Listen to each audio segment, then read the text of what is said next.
Hello, it's Rod here again, and welcome to our story for today, which is for Maundy Thursday. In a moment, you might like to pause this video because, as part of the story today, there's a description of Jesus giving the bread and the wine to his disciples for the first time in what we call the Last Supper. You may like to join in, as we know we can't at the moment because of the coronavirus, by getting some bread and something to drink, maybe even wine, and taking part in that part of the story where we can at least feel that we are joining together. So please, if you'd wish to, please pause the video now. The story today is called No One's Story, and you'll see why in the story as it unfolds. It's actually a story about a fictional character, but actually a character very much like this would have been present at the Last Supper, although they're not written about in the Bible, and you'll see why in a moment. No One's Story. You want to know my name? Well, I haven't got time for that. Look, my master might be coming soon. I really want to tell you something. Yes, I know, but it's exciting. Oh, I know there's all sorts of stories flying around. I know from a couple of days back, there's lots of stories flying around. But yes, about that Galilean rabbi that they hung up a couple of days back. But I've got a story that you haven't heard yet. I know, I was there. Let me tell you about myself. I'm a foot slave. Oh no, hang on, whoa, hang on. What's wrong with that? Oh, don't go. No, don't you go. No, I'm not going to infect you or something. Oh, well, there he goes. You get all sorts, don't you? Doesn't want to hear anything from a foot slave. I mean, normally, he didn't even look at me. All my like. We just crawl around on the floor, don't we? Well, that's my job. Sad thing is, he's going to miss a really good story. I work over there. Well, I work over there. Yes, that house in the corner of the market square. The one with the green carpet hanging outside. As I said, my job's a foot slave. Nobody really notices me. They come in, they stand there, they talk, and all the time they just put their foot out and I wash it. And in they go. It's not an easy job. We get various different sorts of people coming in, mainly during the rest of the year. They're all right, they're friends of my master's, but at Passover, well, you get a real mix. Yes, and sometimes, yes. Oh, yes, I agree with what you just said there. Sometimes they like to give me a slap around the head or put the foot out and give me a kick, think it's a joke, say something nasty to me and walk in. My master, though, can make quite a bit of money in Passover. And in the past, he's made quite a bit of money. But this time, we found out that he'd rented the upstairs room, out to a gang of Galileans. Oh, yes, mate, yeah, you're quite right. Ruddy primitive northerners, as you say, and that's what I thought too. Well, he didn't exactly rent it out. In fact, apparently, we'd heard he gave it free. Now that worried some of us. We wondered why our master, who'd made as much money as he could at Passover, would give for the night of the Passover meal, when the rent was the highest in the whole year, give this room free. Had this gang of Galileans got something on him? Were they threatening him? Or maybe something even worse? And it was the something even worse that bothered me. So, you've got to imagine, a few days back, there I was at the top of the stairs. A towel, a pole, waiting. And not very happy either. In fact, none of us slaves were. You see, our master, having made sure that everything was nice and ready for these Galilean guests, had hopped it. He'd gone somewhere else, and that wasn't a good sign, we didn't think. So I was sort of dreading the people who were going to come up the stairs. I heard them laughing, shouting, the usual Passover crowd. First one up the stairs, sort of smiley looking bloke, dark hair, looks down at me. I go to wash his feet. No, he says, no. Puts his hand out. All right. And then he stood between me and the rest of them as they walked in. I was worried sick. Suppose this got back to my master that I hadn't washed a single foot of any of the visitors. But I decided that's for another time. I sneaked into a corner of the room, pretty dark corner near the door, just in case I had to make a getaway quickly in case something bad happened. You never know with these Galileans. I was actually hoping there might be some scraps of food left at the end of the feast when they all walked out, and I'd be able to get to them before the more, shall we say, respectable sort of slaves come to clear the things away.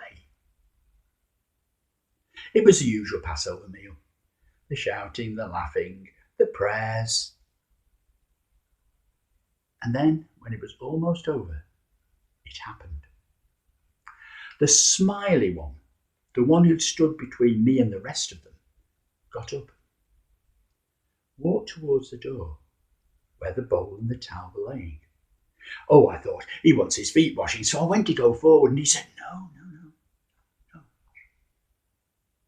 picked up the towel, he picked up the bowl of water, and he walked towards where the rest of them were sitting. He wrapped the towel round his waist, and by now they were all looking at him, wondering what was going on, and I was wondering what was going on. This was very strange. Maybe it was some sort of weird Galilean custom that I'd never even heard about or experienced. He looked at them all. I'm going to wash your feet, he said. Come on, stick your legs out.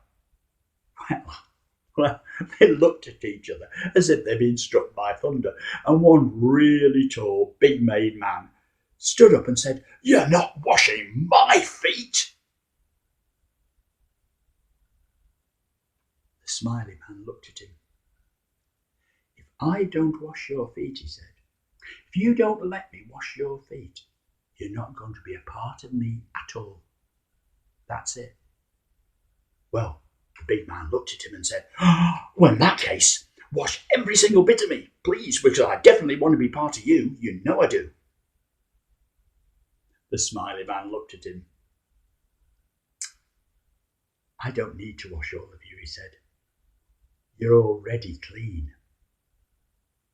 Well, I thought, looking at them, if that's what you call clean, I'd hate to see what you call dirty. There was a sort of silence and a shuffling around, and one by one they had their feet washed, as the smiley one crawled round on the floor. I don't think they knew what to make of it. The youngest of them, well, he just stared. It looked like he was in a trance. He was looking at his feet. While the rabbi, and I've got to call him a rabbi now, because by golly did he teach me some lessons that night, never mind his disciples. The rabbi washing the young one's feet, the young one staring at him as if he was in a trance. I wondered what was going through his mind. Well, that was it. He took the bowl back to the door, laid the towel down, looked at me and sort of gave me a smile, but a sort of smile that said, I know what you go through, mate. And it was sort of, I was part of something between him and me that nobody else had seen. The rest of them were starting to talk. Some of them obviously were wondering what was going on. The young one just sat there, almost glazed look in his eyes.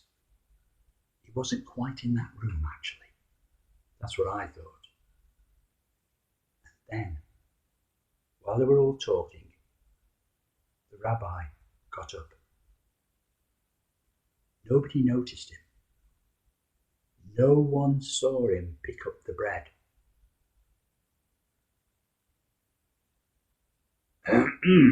Said the rabbi, and everybody turned. You see this piece of bread, he said. This scrap of bread, left over from the feast we've just had. They all looked at him, wondering what was going on. I want you to think of this as my body. I want you to think of this as my body, and I'm going to share it with you because it's going to be broken for you very, very soon. It's broken for you to let you know that everything I ever told you is true, and you will never be alone, and God and I will be with you. And with that, he passed the bread around.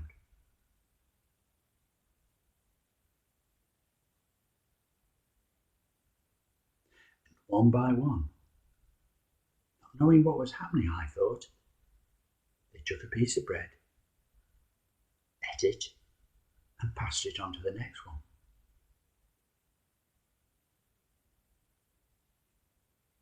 Then he looks around the table. He found a cup with a bit of wine in it, and he said, haven't finished yet. And they all looked at him, all except the young one who he'd taken the bread and eaten it, but I honestly do not think he was in that room at all. He was somewhere else. This wine is my blood, and it's going to be spilt very soon for you and for everyone, so that you know that your sins have been forgiven. Wow, I thought. Sins forgiven. But then I noticed two of them looking at each other. Two of the people are looking at each other. They've got a sort of a smile on their face and a nod as if they thought something else was happening here. And they'd done that as soon as he said, and my blood is going to be spilt soon.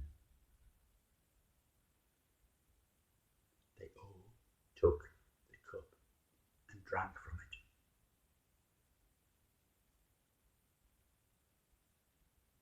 it. Even the youngest one took the cup.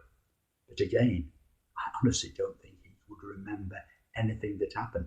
I think he was still back seeing that rabbi crawling around on the floor, washing his feet.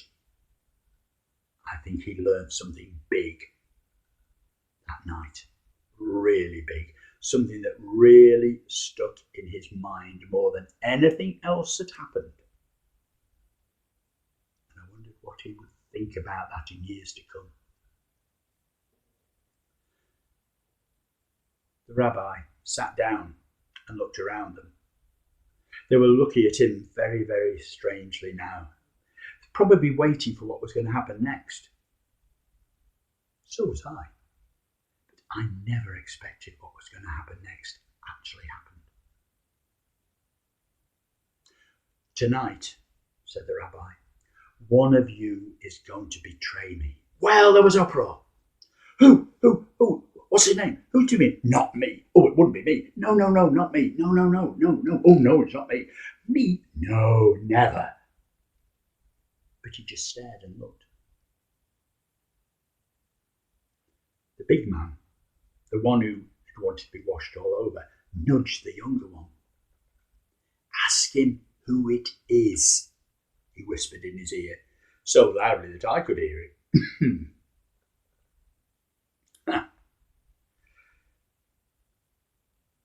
Who is it?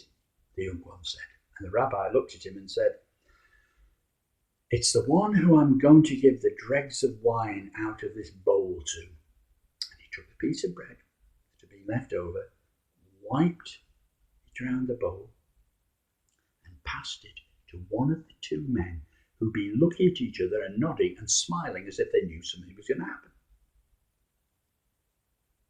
The man took it, and the rabbi said, go on, go and do what you've got to do. With that, the man gave him not really a stare, and he didn't didn't look upset. He sort of rushed to the door and ran down the stairs. I could hear him running. Now, you would have thought the rest of them would have been really upset about that and wondering what the heck was going on, but no, not them. They slipped straight back into Passover mood. They were singing, they were laughing, and finally it came for them to leave. And I heard them go down the stairs, smiling and laughing, arms round each other's shoulders, out into the night, exactly as all the other Passover parties had ended in the past. The only one who wasn't smiling and wasn't singing was the rabbi.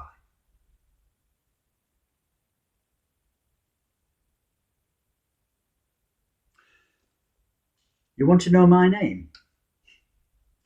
Didn't you notice it in the story? Oh, here comes the master. Better go now. Bye. So that's no one's story. Did you notice no one in the story? The question today is, what's the most important part of the Last Supper for you?